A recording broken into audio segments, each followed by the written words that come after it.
Le tout, ce n'est pas d'avoir une jupe, c'est d'avoir quelque chose dans la tête. Cette phrase, en forme de boutade, saluée par des rires chez les uns, par la protestation des autres, n'est peut-être pas aussi insignifiante qu'elle en a l'air.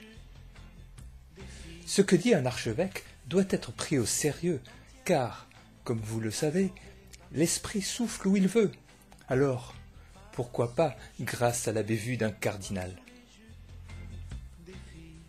Sans remonter au déluge, mais à la création, il faut reconnaître que l'histoire était mal emmanchée dès le départ. Car, Seigneur, qu'avais-tu donc dans la tête lorsque tu créas l'homme et la femme à ton image, certes, mais entièrement nus? Pas la moindre jupe, au point que les peintres ont dû inventer cette histoire de feuilles de vigne qui plut tant à Brassens. Comment peut-on être libre de toute entrave et obéissant? C'était couru d'avance, Seigneur, cette pomme de discorde. La religion mit bien vite bon ordre à tout cela.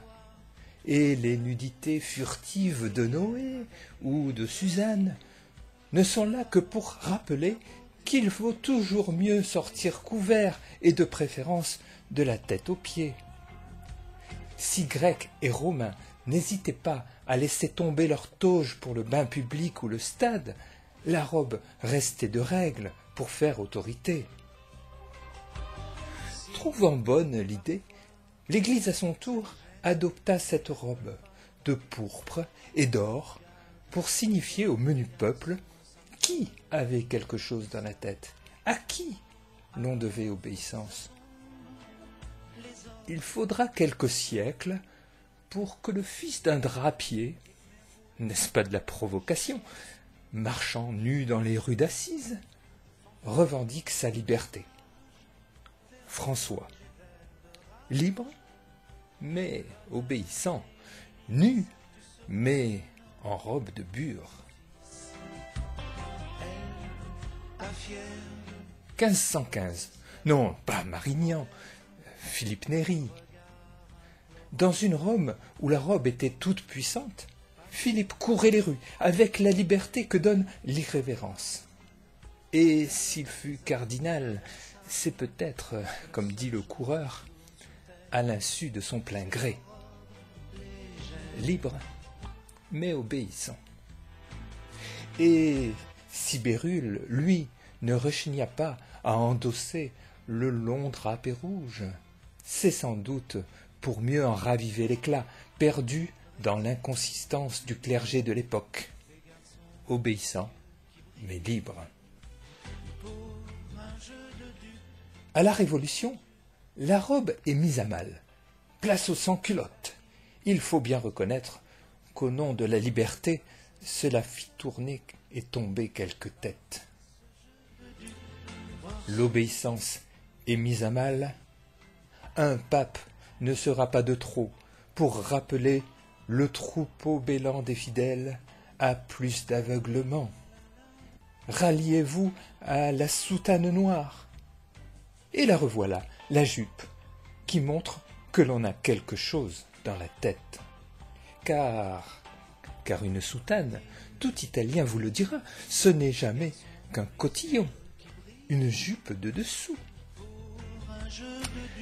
Mais à trop vouloir garder sa jupe, on se rapproche sans doute des dames patronesses, mais on s'éloigne à coup sûr du monde ouvrier.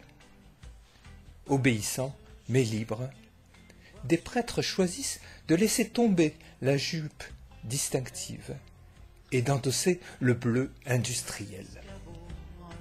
Le rappel à l'ordre ne tardera pas, fidèle et insoumis. La jupe, cependant, va se retrouver bientôt sous les feux de l'actualité et redevenir symbole de libération. En 62, Marie Kant invente la mini-jupe. Elle sera suivie par Courrèges, mais pas par Chanel. Comme quoi, on peut être coco et ne pas apprécier les révolutions. C'est peut-être en ces années d'effervescence qu'il faut chercher les graines semées par les oratoriens dans l'esprit de Vatican II, afin que les laïcs qu'il côtoyait aient peut-être des jupes courtes, mais surtout des idées longues. En leur faisant découvrir les dimensions multiples du sacerdoce commun à tout baptisé, dans un climat de liberté et de confiance entre prêtres et fidèles, au nom d'une responsabilité commune aux fidèles du Christ que sont tous les baptisés. De ce lent et patient apprentissage, de cette confiance et de ces amitiés réciproques, naissait quelques 20 ans plus tard une communion qui se voulait oratorienne, obéissante aux intuitions des fondateurs, mais libre de les adapter aux modalités du XXe siècle.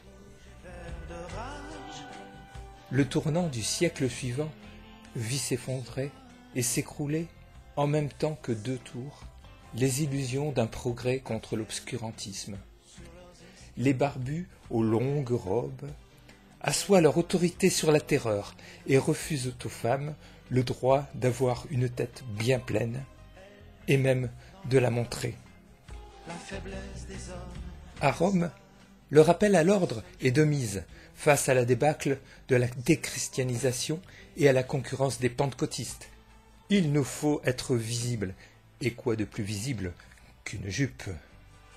Voilà revenu le temps de la soutane et du rappel à l'obéissance. Notre communion est prise à contre-pied, l'oratoire se cherche à nouveau une identité. L'individualisme serait-il la forme suprême de la liberté? Les liens qui nous unissent sont-ils obligatoirement des filets qui nous emprisonnent? Nous reste-t-il quelque chose à transmettre ailleurs que dans les musées de la mémoire? N'est-ce pas au cœur de la tempête qu'un jeune prophète se lève, pas très bien réveillé, pour que la mer soit apaisée? N'a-t-il pas fallu attendre 3 jours pour que les jupes des femmes volent jusqu'à la lourde pierre qui leur barrait le chemin, et qu'elles s'aperçoivent que celui qui avait été obéissant jusqu'à la mort avait repris sa liberté? Car le tout, ce n'est pas d'avoir une jupe, c'est d'avoir quelqu'un en tête, et quelqu'un qui nous fait vivre. Et la vie tout entière, absorbée par cette affaire, par ce jeu de dupes, voir sous les jupes des filles.